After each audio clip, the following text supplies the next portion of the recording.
Hebreos capítulo 5.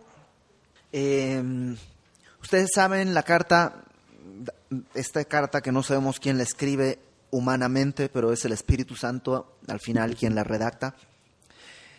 Está dirigida, se llama Carta a los Hebreos porque son cristianos, pero de trasfondo hebreo. Son, digamos, ex-judíos, judíos que habían escuchado el Evangelio y habían creído.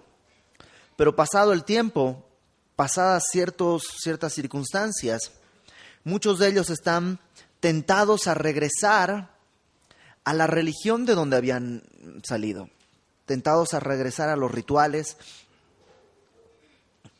Y creo que tenemos que comprenderlos. Estamos hablando de una época en que empieza una gran persecución en la iglesia. A lo mejor muchos de nosotros hubiéramos tirado la toalla con la mitad de pruebas que ellos vivieron. Y el escritor escribe esta carta precisamente para mostrar, para consolar y para exhortar, diciéndoles a estas personas que Cristo es superior a toda la religión judía, porque la religión judía apunta a Cristo. No es que el cristianismo es superior a otra religión. El cristianismo es un sistema de cosas.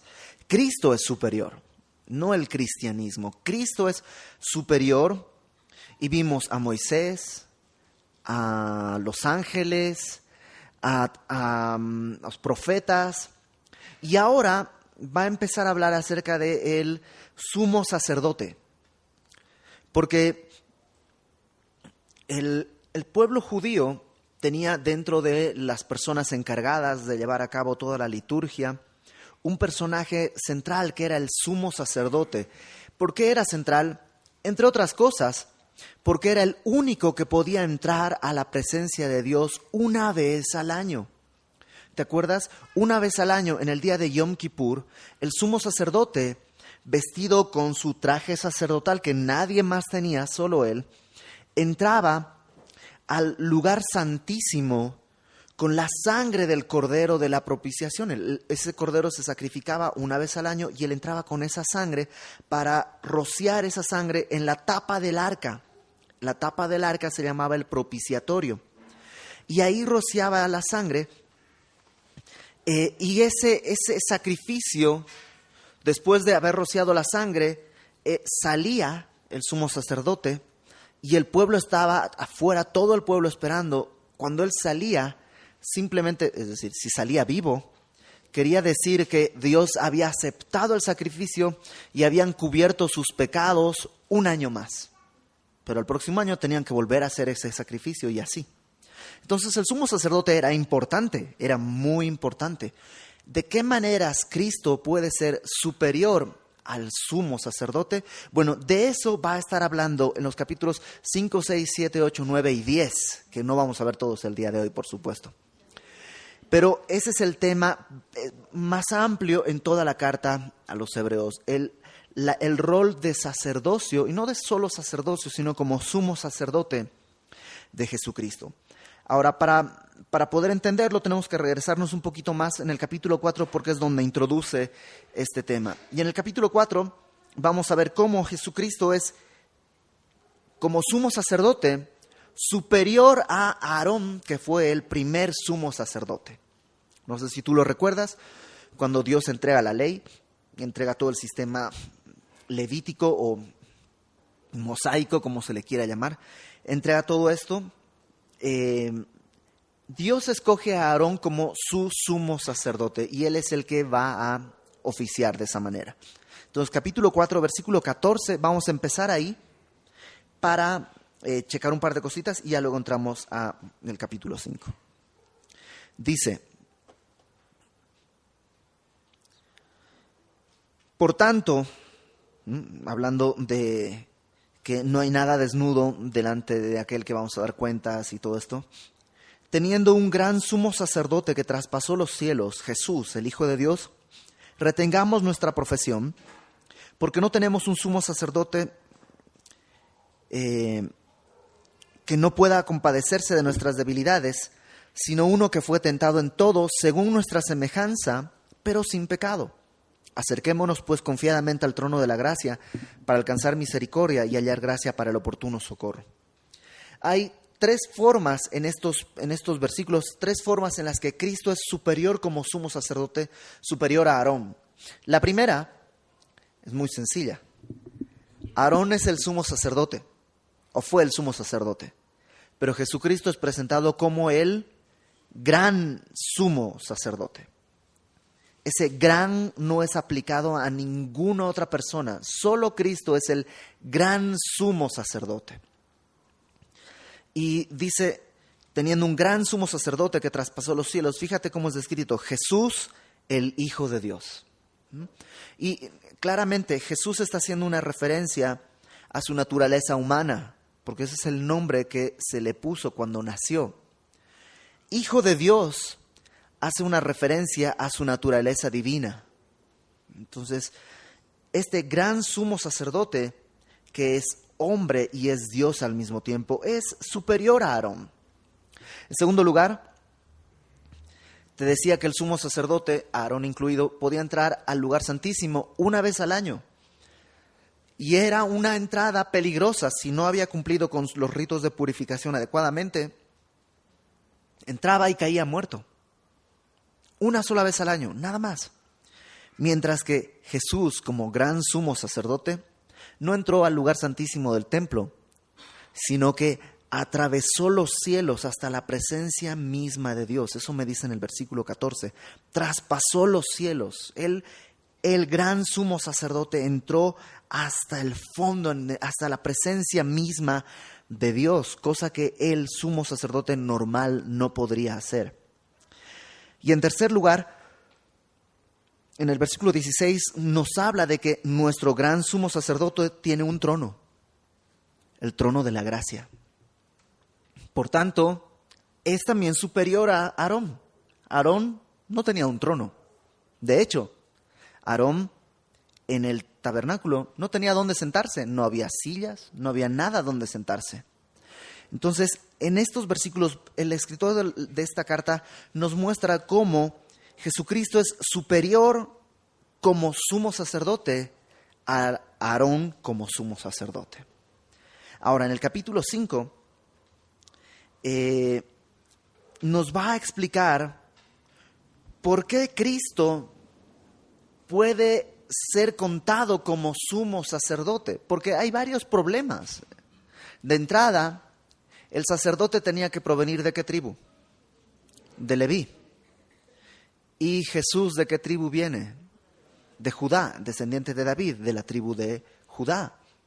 Entonces Jesucristo no podría ser sumo sacerdote, ni grande, ni pequeño, ni nada, por una cuestión de que no está en la tribu que Dios eligió para su sacerdocio.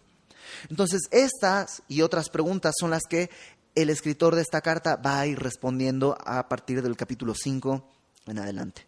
Y comienza por el principio, explicándonos cuáles eran los requisitos del sumo sacerdote. Y dice el capítulo 5, versículo 1. Porque todo sumo sacerdote tomado de entre los hombres es constituido a favor de los hombres en lo que a Dios se refiere, para que presente ofrendas y sacrificios por los pecados, para que se muestre paciente con los ignorantes y extraviados, puesto que él también está rodeado de debilidad, y por causa de ella, de su debilidad, debe ofrecer por los pecados, tanto por sí mismo como también por el pueblo. Y nadie toma para sí esta honra, sino el que es llamado por Dios, como lo fue Aarón. Hay tres requisitos que vemos ahí que tiene que tener el sumo sacerdote. Y si tomas notas, te los dicto de una vez para que los tengas. Número 1, los requisitos son, número 1, el sumo sacerdote es elegido por Dios entre los hombres. Elegido por Dios entre los hombres. Segundo requisito, el sumo sacerdote debe tener compasión por los hombres. Elegido por Dios entre los hombres, compasión por los hombres. Y número 3, el sumo sacerdote es elegido para presentar sacrificios por los hombres. Sacrificios por los hombres. Entonces son los tres requisitos. Elegido por Dios entre los hombres, compasión por los hombres y sacrificios por los hombres. Y veamos cómo estos requisitos están ahí. En el versículo 1 dice: porque todo sumo sacerdote tomado de entre los hombres es constituido a favor de los hombres en lo que a Dios se refiere. El sumo sacerdote, dice, es tomado entre los hombres. No puede ser un ángel, no puede ser un ser viviente especial, algún ser que Dios cree para cumplir esta labor. No, tiene que ser alguien entre los hombres, tiene que ser hombre, tiene que ser alguien que pueda, con lo que los demás hombres puedan identificarse. No solo que este sacerdote pueda identificarse con los demás, sino que los demás puedan identificarse con este sumo sacerdote. Y por eso Cristo se hizo hombre. No solamente aparentó ser hombre, como que se disfrazó de hombre. No, se hizo 100% hombre. En él convive este gran misterio, 100% hombre y 100% Dios. Y tú dices, es que ahí hay 200%, no puede ser. No, en nuestro caso no, pero es Dios. 100% Dios y a la vez 100% hombre. Desde el día en que nació, Jesucristo, dice Filipenses 2, se despojó de su gloria, no dejó de ser Dios, siendo en forma de Dios, pero no se aferró a eso, se despojó de su gloria y caminó entre nosotros como cualquiera de nosotros hubiera caminado, como cualquiera de nosotros. Y por eso es que, otra vez, creo que ya lo he dicho algunas veces, yo siempre me preguntaba por qué Cristo no nació, o digamos vino al mundo a los 30 años. O sea, si es Dios, podría hacerse un cuerpo no de bebé, sino de 30 años. Y aparecer así, ¡pum! ¿Ya? Vengo a ser crucificado por el pecado de ustedes, y ¡pum! Crucifícame. Hubiera muerto de todos modos, pero ¿por qué tuvo que venir en forma de embrión y luego feto y luego niño? ¿Por qué tuvo que cruzar todo ese proceso? Porque tenía que ser 100% hombre en todo el sentido de la palabra, no solo en cuestión, digamos, de genética o anatomía. Porque un hombre no es solamente la genética. Un hombre es algo mucho más importante, mucho más profundo que eso. Y Cristo fue 100% hombre para que tú y yo podamos identificarnos con Él. Número 2, ahí mismo dice que es tomado de entre los hombres y dice constituido a favor de los hombres. Constituido, esta palabra quiere decir como establecido.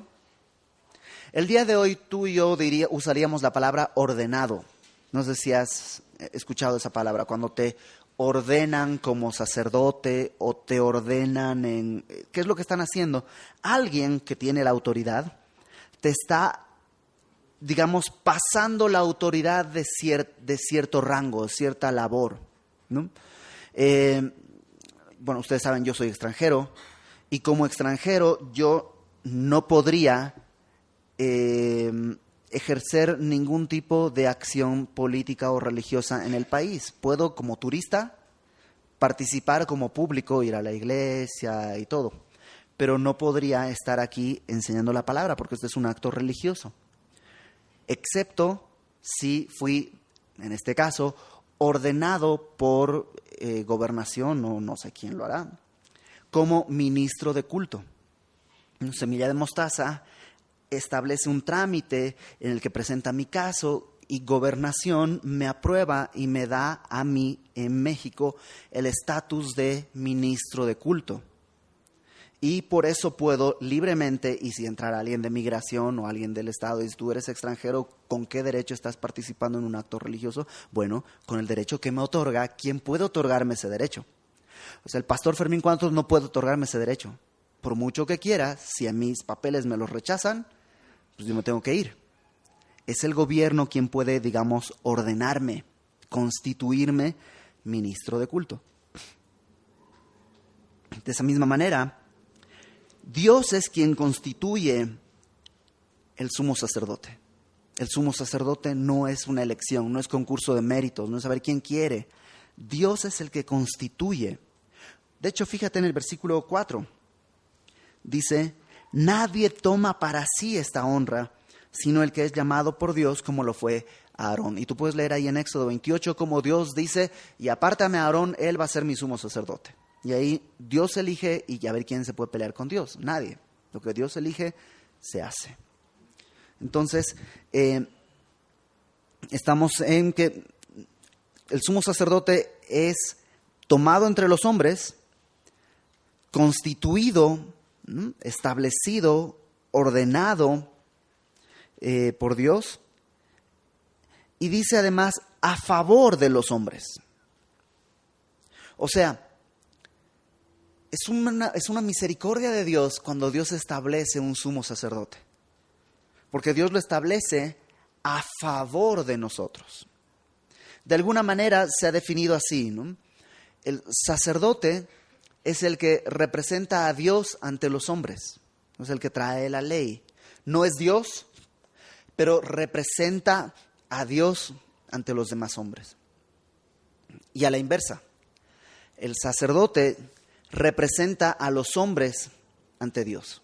Por eso ofrece ruegos, plegarias, sacrificios, porque está representando a toda la comunidad ante Dios. Entonces, es establecido por Dios, es elegido por Dios, es entre los hombres y es a favor de los hombres. Ahora, ese es el primer requisito, ¿te acuerdas? Designado por Dios entre los hombres. Segundo requisito, para presentar sacrificios. Para presentar sacrificios.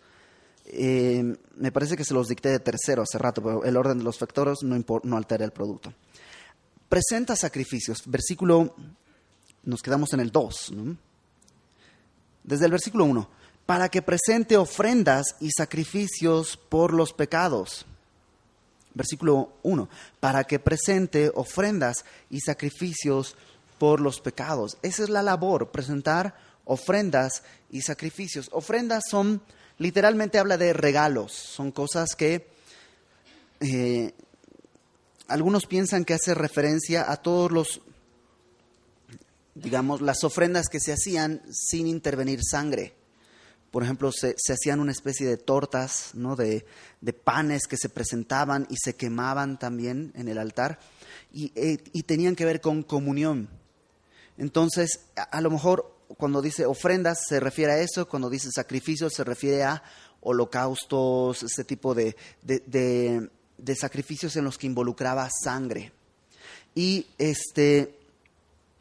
Cristo lo que hace es cubrir todas estas cosas, ¿no? Él fue tomado entre los hombres, se hizo hombre, y también es el que va a presentar ofrendas y sacrificios, solamente que el sacrificio que él presenta no es un cordero distinto, sino es él mismo.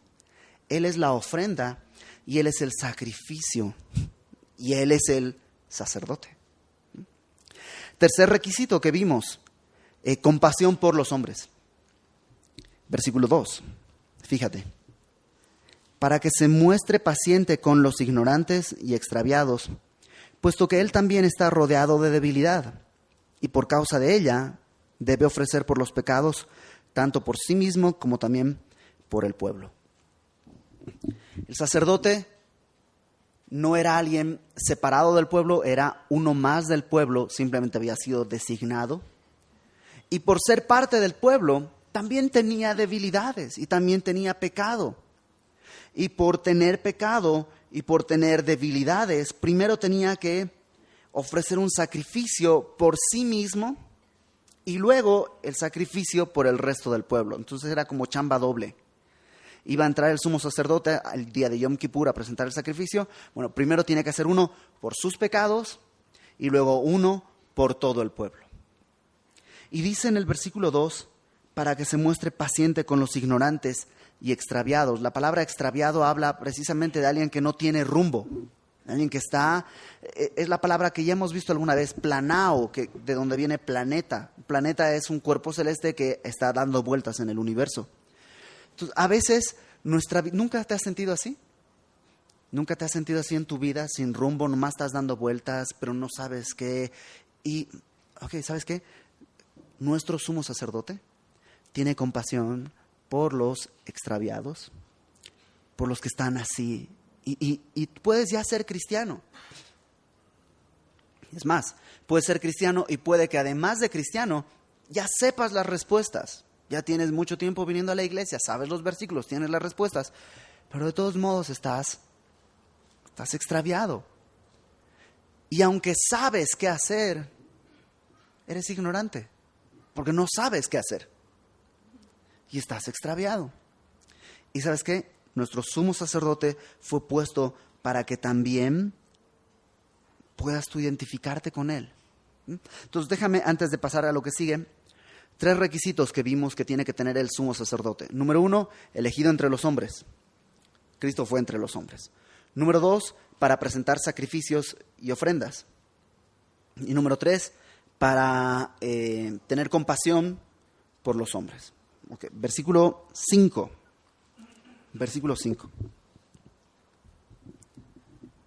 Bueno, antes de seguir, tan el sumo sacerdote es uno del pueblo, que Aarón, el sumo sacerdote del que estamos hablando acá, tuvo un pésimo debut. ¿Te acuerdas? Dios le dice a Aarón, quédate, vamos a ir al monte, Dios nos llamó, entonces se va con Josué, sube al monte y está ahí 40 días. Y cuando regresa, Josué le dice, oye, como que parece que hay una invasión al pueblo, hay una guerra, escucho ruido como de guerra. Y Moisés le dice, eso no es un ruido de guerra. Están en una fiesta, en una bacanal espantosa, están bailando desnudos, están en una orgía terrible. Y llegan y están alrededor todos, efectivamente, bailando desnudos alrededor de un becerro de oro. ¿Tú te acuerdas de eso? Y va y le dice a Aarón, Moisés, Aarón, ¿qué pasó? ¿Qué onda? ¿Qué es esto? Y Aarón, ¿qué responde? No me lo vas a creer. Me dieron el oro, lo metí al horno y salió esto. Salió un becerro. Yo sé que un día vamos a llegar al cielo. ¿Cuál es tu nombre? Aarón. ¿Tú eres el...? Sí, yo soy el que dijo eso. Sí. Entonces, y Dios no lo desecha como sumo sacerdote. ¿Por qué? Porque fue elegido. No fue por méritos. No fue porque un concurso y ganó, ¿no? Dios lo eligió, Dios designó. Ahora, versículo 5. Veamos cómo Cristo cumple estos requisitos. Dice en el versículo 5. Así tampoco Cristo se glorificó a sí mismo haciéndose sumo sacerdote. O sea, Cristo no se eligió,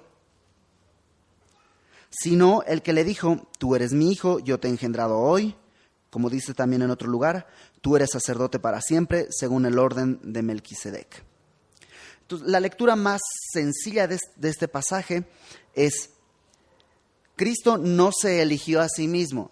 ¿Quién lo eligió? Pues lo eligió el que le dijo, hijo mío. El que le dijo, tú eres mi hijo, es el mismo que le dice, tú eres sacerdote.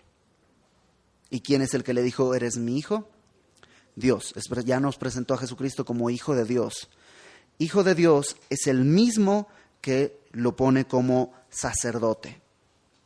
Ahora, y esto es importante aclarar, creo que ya lo hemos visto porque esta misma cita del Salmo 2 está en Hebreos al principio. Cuando dice, tú eres mi hijo, yo te he engendrado hoy, no está haciendo referencia al nacimiento de Cristo, sino está haciendo referencia a la resurrección de Cristo. Entonces, cuando alguien te diga, ahí dice, en el Salmo 2 y en Hebreos dice 2 veces, te he engendrado, ¿ves? Cristo es un ser creado. No está hablando del nacimiento de Cristo, sino está hablando de la resurrección de Cristo. Y esto Pablo en Hechos es el que lo deja muy claro, me parece que por ahí del capítulo 17. Pablo dice, esto del Salmo 2 está hablando de la resurrección, no del nacimiento. Y tiene sentido. ¿Cuándo Cristo asciende al cielo para empezar a ejercer su rol de sumo sacerdote? Después de la resurrección. Entonces, después de la resurrección, Dios le dice, tú eres sacerdote y chécate, para siempre. ¿Los sacerdotes eran para siempre? No, morían y tenías que poner uno nuevo, y uno nuevo, y uno nuevo. En cambio, Cristo es elegido sacerdote después de la muerte, por tanto ya no muere nunca más, y Él es sumo sacerdote para siempre. Y además dice, según el orden de Melquisedec. ¿Y quién es Melquisedec? Es un personaje apasionante, aparece solamente 3 veces en la Biblia, aparece en Génesis, aparece en Salmos y aparece aquí en Hebreos. Y aparece muy poquitito, pero es un personaje verdaderamente fascinante. Tan fascinante que no lo vamos a estudiar el día de hoy, sino cuando lleguemos al capítulo 7, porque el capítulo 7 habla específicamente de Melquisedec. Por eso, al principio, ¿se acuerdan? Les dije que Raúl Garduño dice que Hebreos es la carta en la que se explica todo lo que no se explica en el resto de la Biblia.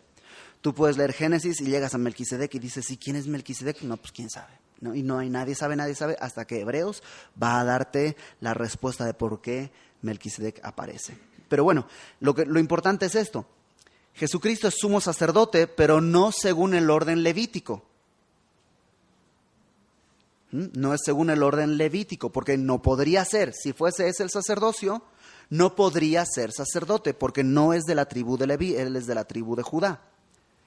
Él es sacerdote según el orden de Melquisedec, y Melquisedec viene mucho antes que Leví. Por tanto, su sacerdocio es de una orden mucho más antigua, anterior al sacerdocio levítico, al cual pertenece Aarón y todos los demás. ¿Sí? Pero otra vez, eso lo va a explicar claramente en el capítulo 7 de esta carta. Versículo 7. Vimos entonces que Jesucristo cumple el primer requisito. Fue elegido por Dios entre los hombres, designado. Segundo requisito, compasión por los hombres. Dice verso 7. Cristo en los días de su carne, ofreciendo ruegos y súplicas con gran clamor y lágrimas al que le podía librar de la muerte, fue oído a causa de su temor reverente.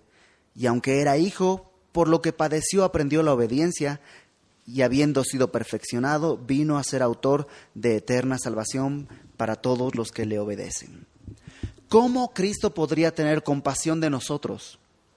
Solamente una forma: viviendo lo que nosotros vivimos. Solamente ahí se genera porque la palabra compasión a lo mejor no es la más adecuada. Hay una palabra que no sé si la conoces, es empatía. Empatía, la mejor definición, que además suena bastante chistoso, empatía es ponerte en los pies del otro, ¿no? Empatía es esta capacidad de sentir lo que tú estás sintiendo, de entender tu dolor, de entender tu angustia. Y tristemente es lo que falta el día de hoy. El mundo vive sin empatía y precisamente por eso la gente es egoísta. Entonces, Cristo puede ser empático con nosotros, compasivo con nosotros, porque vivió lo que tú y yo hemos vivido. Él vivió pruebas, Él vivió injusticia, Él vivió traición, Él vivió todo esto, vivió pobreza, Él vivió todo. Entonces, fíjate, versículo 7 dice, en los días de su carne, lo cual es interesante porque hay días que no fueron su carne. Es decir, antes de su nacimiento, Cristo ya existía. Cuando dice en los días de su carne, habla de cuando Él, como Dios, encarna en un cuerpo humano. Y en los días de su carne, o sea, cuando Él caminó entre nosotros, ofreciendo ruegos y súplicas con gran clamor y lágrimas. ¿Tú alguna vez has clamado y has llorado delante de Dios? ¿Has vivido cosas? Yo recuerdo una época de mi vida en la que lloraba todos los días, así con mi Biblia en la cama, y leía y lloraba. Decía, Señor, ya sácame o mátame algo, pero ya no aguanto más, esto me está consumiendo, no puedo más. Y leía, y realmente cuando entiendes que Cristo te entiende, porque Él vivió lo mismo, Él también clamó, Él también lloró, Él también le dolió. No solo asuntos físicos, sino asuntos anímicos. Cosas que él sentía fueron destrozadas. Lo traicionaron sus amigos. Incluso los que decían que iban a estar con él lo abandonaron. Entonces él entiende. Ahora, dice, súplicas con gran clamor y lágrimas al que le podía librar de la muerte. Interesante, porque no dice al que le podía librar de morir.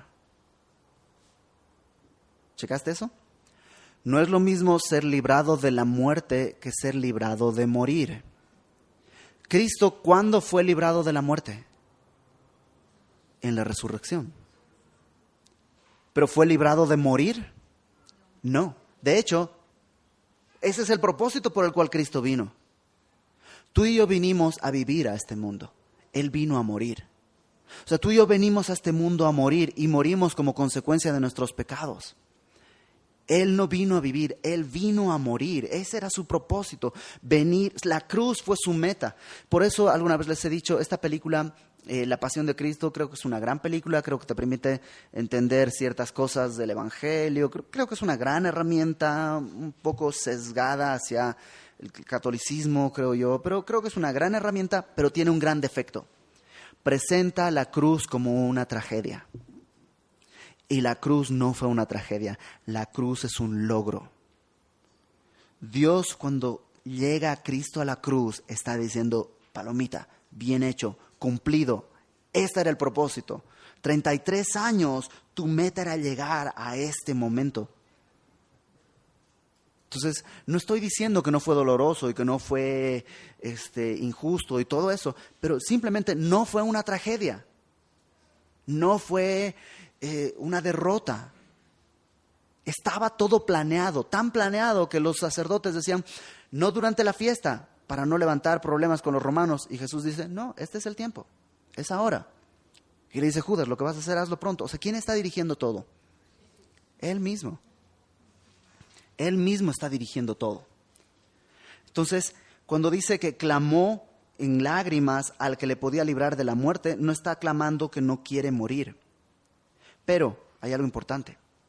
¿Quieres ser oído en tus oraciones? Porque dice ahí, clamó al que le podía librar de la muerte, fue oído. ¿Tú quieres ser oído en las oraciones que presentas delante de Dios? Bueno, dos cosas. Número 1, dice, a causa de su temor reverente. ¿Te diriges a Dios con temor reverente? Por eso es tan triste cuando hay gente que dice, y yo declaro que tú vas a tener, y dices, oye, ¿tú quién eres para declarar eso? Soy hijo del rey. Ok, es verdad. ¿Y cómo caminó el rey acá? ¿Cómo caminó el rey? ¿Cómo oró el rey? Padre, si es posible, pasa de mí esta copa, pero no se haga mi voluntad, sino tu voluntad. Es muy distinto. Temor reverente. Y Cristo oró con temor reverente. Y Cristo es Dios. Entonces, ¿quieres verdaderamente que tus oraciones sean oídas delante de Dios? Clama. Dios quiere escucharte. Lo que sea, lo que tengas. Puedes estar pidiendo algo equivocado, pero si se lo pides a Dios en temor reverente, no es que Dios te lo va a conseguir, no es que Dios te lo va a dar. Si es equivocado, pues mucho menos, pero Dios te va a corregir. Dios te va a dar lo que es correcto. Por eso, número 1, ora con temor reverente, y número 2, como Cristo, ora de acuerdo a la voluntad del Padre. Señor, esto es lo que yo creo, esto es lo que mis sentidos alcanzan a entender, esto es lo que yo creo que me haría sentir mejor. Pero aquí está, y tú dirás, y lo que tú digas está bien dicho, y lo que tú hagas está bien hecho, y lo que tú quites está bien quitado, y a ti sea toda gloria, con temor reverente. Entonces, Cristo puede tener compasión de nosotros, dice verso 8, porque aunque era hijo, o sea, Dios, acuérdate, cuando hablamos de hijo de Dios, estamos hablando de la naturaleza divina, aunque era hijo, por lo que padeció, aprendió la obediencia, y habiendo sido perfeccionado, vino a ser autor de eterna salvación. Cristo aprendió obediencia, o sea, Él tuvo que aprender. ¿No que es hijo de Dios? Bueno, ahí dice sí. Aunque era hijo, por lo que padeció, aprendió la obediencia y esa obediencia lo perfeccionó. Ahora resulta que entonces también tenía que aprender obediencia y tenía que ser perfeccionado. Sí, pero ojo, la palabra padeció es experimentar. Aunque era hijo, por lo que experimentó, aprendió la obediencia.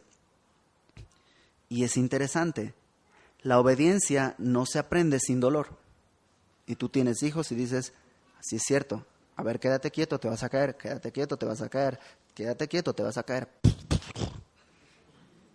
Y a la segunda ya está más quieto, ¿sí o no? Así aprendemos, ¿no?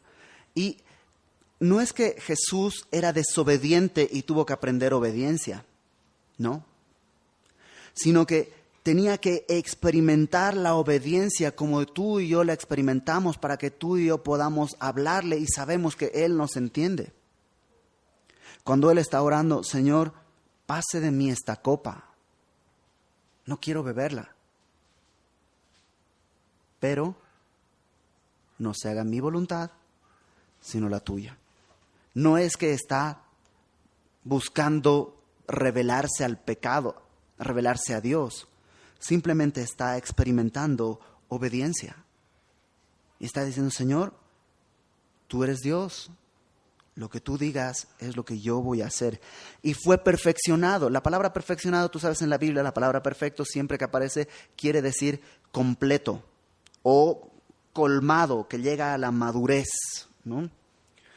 Una fruta perfecta, ¿no? Si tú dices es una manzana perfecta, no necesariamente es que tiene la forma de manzana así de dibujo, sino que puede tener una forma chistosita, pero si es perfecta es porque ya llegó al punto de madurez en el que puedes comerla, en el que es adecuado comerla. Y Cristo fue perfeccionado no como Dios, porque ya era perfecto, no como hombre, porque ya era perfecto, pero sí como Salvador. Él fue santo siempre, sin pecado desde la eternidad, pero no podía ser nuestro Salvador hasta que muriera. Entonces la muerte lo perfecciona como Salvador, no en su naturaleza. En su naturaleza Él es y será siempre perfecto, pero en su rol de sacerdote, sin obediencia, no puede ser nuestro sacerdote. Si no fuera hombre, no puede ser nuestro sacerdote. Si no hubiera padecido, no puede ser nuestro sacerdote. Y Él lo sabe y Él lo cumple. No tuvo que, decidió hacerlo. Él dijo, nadie me quita mi vida, yo de mí mismo la pongo, tengo poder para ponerla, tengo poder para volverla a tomar.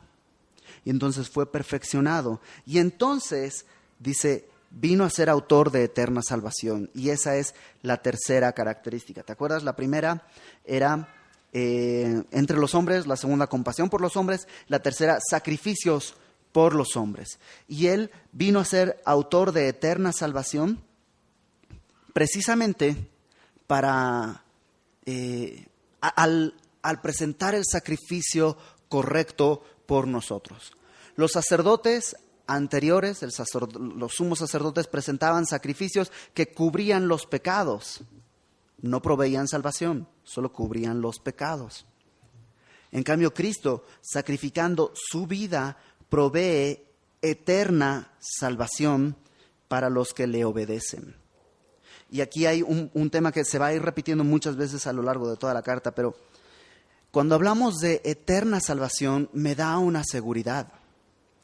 Porque hay todo este asunto de la salvación se pierde o no se pierde, y alguna vez lo hemos platicado, yo no creo que la salvación se pierda, de entrada porque no la conseguí, y si no la conseguí, pues no la puedo perder. O sea, no hice nada, no podría hacer nada para ganarla la primera vez. ¿Qué haría pensar que yo podría hacer algo para conservarla la segunda? Si dependiera de mí, perdería la salvación al instante en que Dios me la da. Aquí está, eres salvo. Ya la rompí, Señor. Es así, porque esa es nuestra naturaleza. Y en segundo lugar, si la salvación se perdiera, no sería eterna. Te estoy dando una salvación momentánea hasta que la pierdas. ¿Sí, no? Aguas, se rompió, ya no es eterna. Cuando Dios nos da salvación eterna o cuando Dios promete vida eterna, es que la recibes y es eterna, por definición. Si no, Dios no podría prometer vida eterna. Podría prometer pues, una vida que si perseveras va a ser eterna. Pero Dios nos provee una salvación eterna, una vida eterna. A los que le obedecen. Ahora, ¿obedecer en qué? ¿Obedecer en qué? Porque si dicen, no, pues el que vive de acuerdo a la ley, estarías equivocado del libro, porque justamente Hebreos está hablando de que no estamos bajo eso. Acompáñame a Hechos capítulo 17, por favor. Hechos capítulo 17, creo que está súper claro acá. Cuando Pablo está haciendo este discurso ahí en Atenas, versículo 30 dice, pero Dios, habiendo pasado los tiempos de esta ignorancia, ¿te acuerdas que están ahí y dice, Ateneos, veo que sois muy religiosos y tienen un ídolo, hay un monumento al Dios no conocido? Bueno, dice, Dios pasó por alto los tiempos de esa ignorancia. Está revelándoles al Dios verdadero. Ya no tienes que tener al Dios no conocido, ya sabes cómo se llama. Dios, habiendo pasado por alto los tiempos de esta ignorancia, ahora sugiere a todos, no dice sugiere, sino manda a todos los hombres, eso es quien sea, en todo lugar, esto es donde sea. ¿Qué cosa? Que se arrepientan. Entonces, ese es el mandato de Dios a todo hombre en todo lugar. Y todos los que le obedecen tienen vida eterna. Los que confiesan sus pecados y se arrepienten, ¿no? Que confesión y arrepentimiento son simplemente dos caras de la misma moneda. Si yo confieso mis pecados, pero no me arrepiento, realmente estoy presumiendo mi pecado. Realmente estoy diciendo a Dios, sí, pues sí, soy pecador. ¿Y? Entonces, si hay confesión, pero no hay arrepentimiento, realmente no hubo confesión real. Y si hay supuesto arrepentimiento, pero no hay confesión, tampoco es real. Porque el arrepentimiento me lleva a confesar mi pecado contra quienes pequé. Entonces, son las dos caras de la misma moneda. Entonces, Jesús, número 1, cumplió el requisito de ser entre los hombres. Número 2, cumplió el requisito de tener compasión por los hombres, porque conoce lo que vivimos. Y número 3, ofreció sacrificios suficientes para proveer eterna salvación para todos los que le obedecen. Y por eso dice el versículo 10, fue declarado por Dios sumo sacerdote según el orden de Melquisedec. Y nos repite que es sumo sacerdote, pero no según el orden levítico, sino según el orden de Melquisedec. Ahora tú dices, ¿y para mí en todo esto qué puede haber? Muy sencillo. Pues tú y yo hemos sido declarados por Dios sumos sacerdotes. Fuimos elegidos antes de la fundación del mundo, entre los hombres. O sea, nosotros éramos hombres como cualquier otro. Y fuimos elegidos sin ninguna razón, nomás pura gracia de Dios. Ninguno de ustedes buscaba a Dios, ninguno de nosotros buscaba a Dios y por eso Dios nos eligió. No, todos éramos rebeldes, aún a todos nos hicimos inútiles. Y Pablo mismo, cuando está a la mitad, después de decir, Pablo, siervo de Dios, apóstol de Jesucristo, dice en 1 Timoteo capítulo 1, el primero de los pecadores. O sea, Pablo ya es apóstol, ya es un hombre que escribe la Biblia y todo, y él sigue diciendo, sigo siendo el primero de los pecadores. Y primero habla no de lugar, sino de rango. Soy el más pecador de todos. Entonces, entre los hombres, fuimos elegidos entre los hombres. ¿Para qué? Para tener compasión de otros hombres. Estamos llamados a eso, a amar a los demás. Y evidentemente la mejor forma de amar a los demás es enseñarles el Evangelio, el camino de salvación. Por mucho que ames a alguien, si no le predicas el Evangelio, no lo amas lo suficiente. No es amor. Amar es predicarle el Evangelio. Y, número 2, o número 3 más bien, para presentar sacrificios y ofrendas. ¿Y qué sacrificios y ofrendas podemos presentar? Pues dice Pablo en Romanos capítulo 12, Así que, hermanos, os ruego por las misericordias de Dios que presentéis vuestros cuerpos en sacrificio vivo, santo, agradable a Dios, que es vuestro culto racional, ¿no? Entonces, ese es nuestro llamado. Hemos sido hechos reyes y sacerdotes. Somos sacerdotes, elegidos entre el pueblo, para interceder por los que están a los demás, para representar a Dios a los demás. No es que seamos dioses o algo parecido, no, pero estamos representando a Dios. La palabra dice que somos embajadores, que rogamos al mundo como si Dios rogase por medio de nosotros: reconcíliense con Dios. Y necesitamos caminar en santidad, nuestro cuerpo presentado como un sacrificio vivo, santo y agradable a Dios. Y más adelante añade en el versículo 2: no os conforméis a este siglo, sino transformaos por medio de la renovación de vuestro entendimiento. ¿Para qué? ¿Cuál es el propósito de renovar mi entendimiento? Para que comprobéis cuál sea la buena voluntad de Dios, agradable y perfecta. ¿Quieres comprobar si la voluntad de Dios realmente, como dicen, es buena, es agradable y es perfecta? Bueno, renueva tu mente. Renovando tu mente va a cambiar tu conducta. Y entonces vas a comprobar que lo que Dios ordenó desde el principio estaba bien ordenado, ¿no? Vamos a orar. Señor, te damos gracias porque tenemos un sumo sacerdote que intercede por nosotros, alguien que está por nosotros, Señor, pidiendo día a día. Te damos gracias porque, Señor, no había nada especial en nosotros, nada especial, no había una ganancia que tú podías tomar de nosotros, no había un beneficio para ti en nosotros, no había nada, Señor. Y aún así, y a pesar de eso, tú decidiste entregar tu vida por nosotros. Y ahora, Señor, lo único que queremos hacer en respuesta es poner nuestras vidas delante de ti, presentarnos como este sacrificio vivo, ser quemados para tu gloria. Mientras te representamos delante de la gente que está alrededor de nosotros, Señor, a cada uno de los que están aquí tú los has enviado a alguna escuela, a algún trabajo, a alguna colonia, a algún edificio, a algún lado donde podemos ser luz. Ayúdanos a representarte bien y a interceder por aquellos que están perdidos, extraviados, ignorantes. Y gracias, Señor, porque no mereceríamos acercarnos a ti, pero por tu sacrificio podemos el día de hoy escuchar esta invitación a acercarnos al trono de tu gracia. Nos ponemos en tus manos, Señor, en el nombre de Jesús. Amén.